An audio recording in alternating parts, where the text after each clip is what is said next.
Bismillahirrahmanirrahim. Assalamualaikum warahmatullahi wabarakatuh. Innal hamdalillah nahmaduhu wa nasta'inuhu wa nastaghfiruh wa na'udzu billahi min shururi anfusina wa min sayyiati a'malina. May yahdihillahu fala mudhillalah wa may yudlil fala hadiyalah. Asyhadu an la ilaha illallah wahdahu la syarikalah wa asyhadu anna Muhammadan abduhu wa rasuluhu la nabiyya ba'dah. Alhamdulillahirabbil alamin. Salaweh puji, salaweh syukur dipulangkan kepada Allah Subhanahu wa taala. Sabarasiah salawat sajaniah salam dipulangkan ke Nabi Muhammad sallallahu alaihi wasallam. Yang kami hormati alim ulama suluh bendang dalam negari nan malam merintangan kitab siang tagak bapi tua. Nini mama nan gadang basa batuah gadang babing katana basa babing Allah batuah danggari Minangkabau. Selanjutnya generasi muda Minangkabau nan capek kaki ringan tangan, capek kaki indak menaruang, ringan tangan indak memacah, dan selanjutnya bundo kanduang limpapeh rumah nan gadang hiasan di dalam rumah subara di dalam negari. Kaum muslimin wal muslimat pendengar channel Doni Mukhlis yang dirahmati Allah Azza wa Jalla. Alhamdulillah pada kesempatan kini yang sangat luar biasa, Ambo Doni Malin Cahayo sangat berbahagia kini bisa bersobok dengan Ustadz favorit, Ustadz panutan Ambo, Ustadz Zulhamdi Malin Mudo. Betul Ustadz? Alhamdulillahirabbil alamin. Mungkin alah banyak dun sana yang mendengar nama beliau, yang alah banyak juga di YouTube kajian-kajian beliau tentang adat basandi sarak basandi kitabullah. Mungkin di kesempatan channel kini kita akan pertama-tama kenalan lebih dekat dengan beliau dulu. Siapa beliau sebenarnya, apa background beliau, background pendidikannya, dan bisa beliau paham dengan adat. Mungkin Ustadz bisa perkenalan dulu. Ustadz, silakan Ustadz. Assalamualaikum warahmatullahi wabarakatuh. Pendengar channel Doni Mukhlis yang dirahmati Allah Subhanahu wa taala. Sesuai je permintaan kandak boleh minta walaku gayu yang biasa bersampai kata wajawe. Alhamdulillah. Tentang diri ambo namo Zulhamdi. Kalau sako je pusako suku Jambak dari negari Panampuang sampai Angke Canduang. Sekolah sama orang lain mulai dari SD sampai tahun 91 lanjut ke Senawiyah di Kampuang, Madrasah Islamiyah Asriyah Mia di Panampuang, Kabupaten Agam sampai Angke. Kemudian menyambung ke MAPK Man Kota Baru Padang Panjang tamat tahun 97. Kemudian lanjut ke YIN Padang setahun. Kemudian alhamdulillah dengan takdir Allah naik tikar Nabi Sulaiman, tabang kuliah ke Universitas Islam Madinah. Kuliah di Madinah selama 6 tahun. Kemudian balik pulang mengabdi dari 2004 sampai kini jadi guru, jadi pelayan penuntut ilmu di Man Kota Baru Padang Panjang. Dan alhamdulillah sempat S2 di AIN Padang selesai tahun 2009. Istri surang, anak bertiga. Itu jenjang pendidikan. Baik Ustadz. Ustadz alumni Kota Baru generasi barat Ustadz, MAPK Ustadz. Kalau di MAPK berarti generasi ke-8. Generasi ke-8. Waktu itu masih gratis dapat uang saku Ustadz. Ya, masih tetap uang saku 7 balai setengah sebulan. Masya Allah. Uang saku bertahan sampai 2000 sebalai. Oh, 2000 sebalai. Baik Ustadz, pertanyaan berikutnya Ustadz. Kini kehidupan sehari-hari kegiatan Ustadz apa Ustadz selain mengajar Ustadz? Selain mengajar, di samping rumah mengurus Masjid Islamic Center Padang Panjang. Kemudian sesekali Sabtu, Minggu atau tanggal merah, ceramah keliling. Alhamdulillah. Ustadz, sebagai ketua MUI gini Ustadz? Ya, alhamdulillah diberi amanah itu yang ke periode kedua. Periode kedua. Di amanah di Ketua MUI di Padang Panjang. Ketua MUI di Kota Padang Panjang. Alhamdulillahirabbil alamin. Baik, dun sana kini kita lanjutkan pertanyaan kepada Ustadz Zulhamdi. Untuk kini zaman modern kini Ustadz, itulah mencari di Minangkabau yang kita kenal dengan falsafah adat basandi sarak basandi kitabullah. Tapi banyak generasi muda kini yang Allah tidak mengenal itu, Ustaz. Nah, sedangkan Ustaz dulu yang kuliah jauh ke Madinah, kok bisa Ustaz paham dengan adat basandi sarak basandi kitabullah itu, Ustaz. Ustaz pulang membawa agama dengan kultur budaya sesuai di Minangkabau dan Ustaz paham dengan adatnya, Ustaz. Bisa mode itu dulu, Ustaz. Ya. Kalau di kana-kana maksudnya duduk. Diulang saja jajak nalamo. Nah, dari ketek Ustaz lah hobinya masalah-masalah adat ya. Kadang orang barundiang, kadang orang pasambahan waktu balik nikah kawin. Nah, telingo tu tagak sikit. Masyaallah. Nah, sampailah kuliah ke Madinah dan buku pasambahan Sahril Amga je buku Siti Nurbaya tetap bawa ke Madinah. Suka bacanya berulang-ulang. Lah pulang di Madinah jadi guru Kota Baru. Kemudian hari Jumat Mbah Rayo tetap melaksanakan jadi khatib. Ceramah ala kadarnya sekitar Kota Baru dan sekitar Kampung. Kemudian 2007 balik setelah terpilih jadi ketua MUI, banyak nasihat dari buya-buya, termasuk Buya Gus Rizal, nasihat dari Ustaz Mirdas ketua MUI pada panjang sebelumnya. Aneh loh kalau ketua MUI tak mau ceramah. Mulailah ceramah keluar dan tanpa ada kesengajaan. Dalam ceramah itu kadang tersinggung masalah adat seketik banyak. Akhirnya lama-lama di Surau Buya ada channel. Orang mulai banyak tahu, banyak ceramah. Banyak orang minta ceramah-ceramah adat. Akhirnya ilmu yang seketik dia banyak diminta. Orang tu dia cari lo tambahnya. Barajalo, baca-baca buku tentang adat, dengan ceramah tentang adat. Batanya ke Ustaz Meki. Satria ada Ustaz di Bukit Tengguru SMK. Tapi pemahaman adat dan agama luar biasa. Insyaallah. Jadi beliau yang sangat banyak membantu Ustaz, termasuk mantan ceramah Ustaz. Ustaz Meki yang banyak membantu. Itulah sampai kini ceramah-ceramah banyak juga masalah adat lah menjadi ciri khas lah. Identik lo je ceramah adat. Jadi terima kasih ke buya-buya yang telah mendorong awak untuk ceramah-ceramah keluar. Terima kasih ke Ustaz Meki yang mendampingi ceramah. Itulah kira-kira. Terus saat di channel Ambo ceramah-ceramah Ustaz yang tentang adat tuh Ambo posting, Ustaz, dan itu paling banyak yang nonton, Ustaz. Itu di Instagram. Tadi di YouTube, di Instagram, itu Instagram Gen Surau dipotong-potong, Ustaz. Kajian-kajian ceramah adat Ustaz, dan itu favorit juga di pengguna media sosial. Itu gini, Ustaz, kadang ada lo kurang masyarakat Minang yang mengician itu ndak usah pakai adat-adat lah, ndak zamannya ledo. Kalau mode itu tanggapan Ustaz, kan yang artinya adat dan subananya itu kan budaya, Ustaz. Apa menurut Ustaz? Kalau ada tanggapan yang mode itu, Ustaz?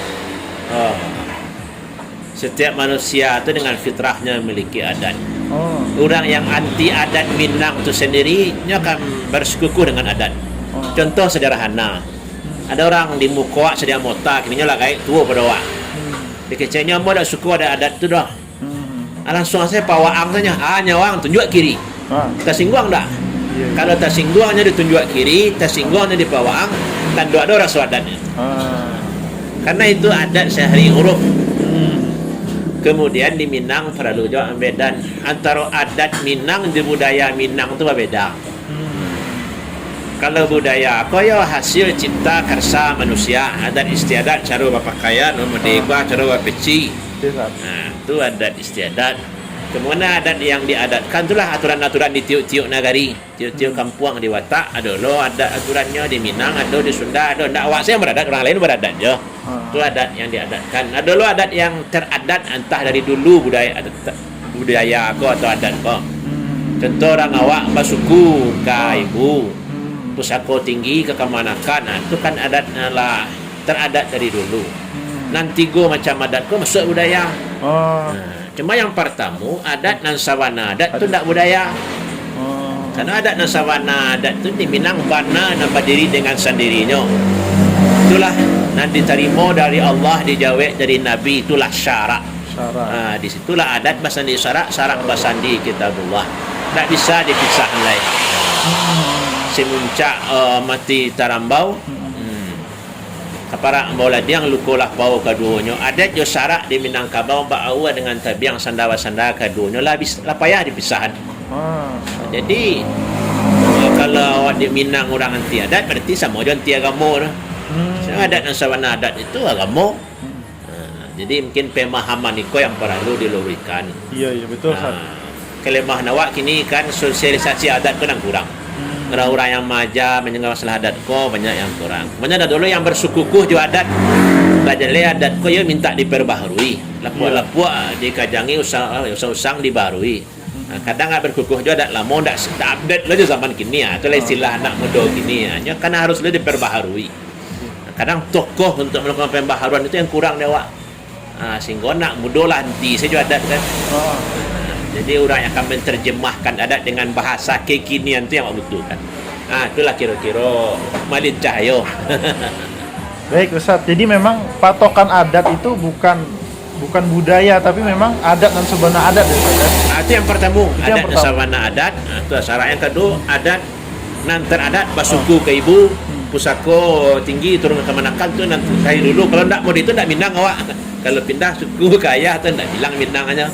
Di antara ampe adat tuh kalau bertentangan yang tiga itu dengan yang nomor satu itu baca rumahnya laseannya. Misalkan ada budaya atau adat sambung ayam atau yang kira-kira tidak cocok dengan adat dan sabana adat itu baca penyelesaiannya.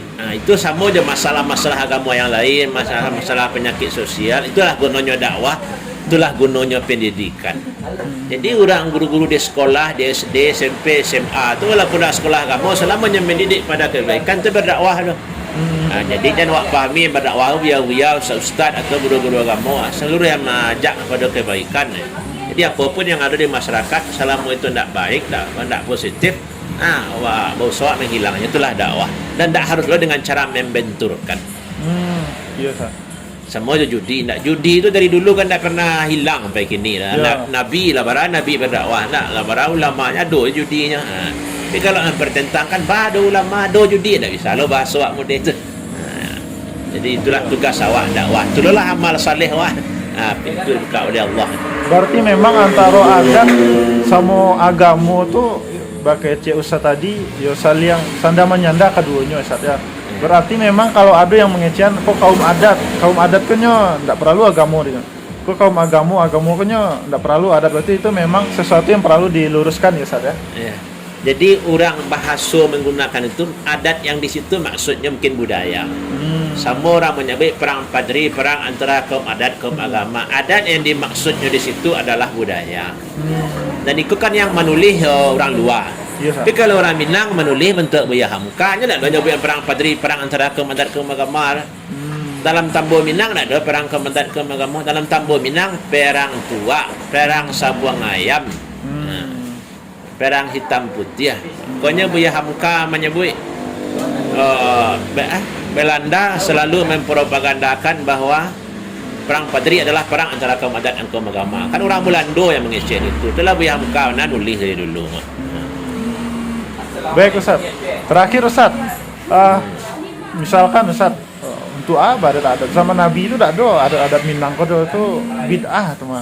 Baca lo menanggapi kalau ada statement model itu Ustaz. Ya kadang ini nak seluruh komentar orang lah perlu dijawab. Kalau komentar model itu mungkin ya sumbunya pendek, ilmunya kurang palapes lah. Tapi sudah selain jabar aja. Kalau lah dalam ilmunya telah paham seorang kadang butuh waktu ya. Ini orang ko nak bisa lah pason sentiang nak. Karena waktu tu bisa majanya.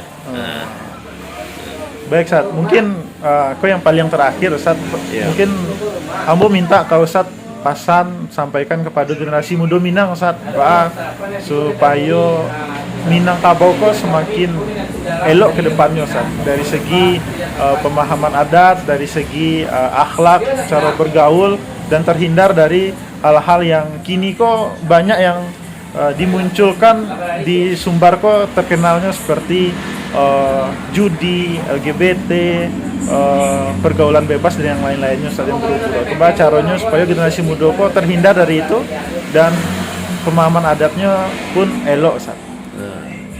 Ya nasihat untuk generasi muda mencari gujalo zaman kini, tantangan zaman kini kok. Iya, Ustaz. Pertama, muda-muda harus banyak belajar. baik masalah umum, masalah agama, termasuk masalah adat perlu banyak belajar. Bisa di medsos, bisa menemui guru, buya, datuk di kampung. Itu yang pertama, harus banyak belajar. Yang kedua, khusus masalah adat dan syarak ko, tiangnya ia di musaji. Kalau musaji dia rami, surau dia rami, banyak komunikasi silaturahmi, insya-Allah kampung awak ko tarang aja. Tapi kalau musaji lalangang, baraja ndak muah, tu ya nyui wadah. Jadi itu pasal nak generasi muda, rajalah cari keterampilan. Tentu ilmu pengetahuan, pelajari adat, medsos banyak, cara berpintu beraja banyak kini. Kemudian yang kedua saya pasal ni beraja cik aramikan surau musaji musalat. Kau benteng Islam dari dulu. Zaman Nabi membangun Islam tu yang buat musaji. Kama saya Islam sampai buat pertemu musaji. Jadi musaji ko lah tiang pokok Islam di Minangkabau. Kalau nak peduli yang musaji surau ya bila Islam Minangkabau. Kini alhamdulillah musaji rancang-rancang, saudara rancang-rancang awak maramian dah. Kini tu saya pasal ustaz generasi muda, tuan-tuan tua tumbuh semarak naik musawa kampung halaman. Nampak juga ABS-SBK tu dalam kehidupan sehari-hari. Amin ya rabbal alamin. Baik, terima kasih Ustaz. Yalah, sama-sama. Jadi di sana kesadanya itulah tadi podcast kita, sharing-sharing kita, perkenalan kita dengan Ustadz Zulhamdi Malim Mudo. Semoga apa yang tadi disampaikan ada manfaat yang bisa diambil, yang bisa kita aplikasikan di dalam kehidupan sehari-hari. Terima kasih. Assalamualaikum warahmatullahi wabarakatuh. Waalaikumsalam warahmatullahi wabarakatuh.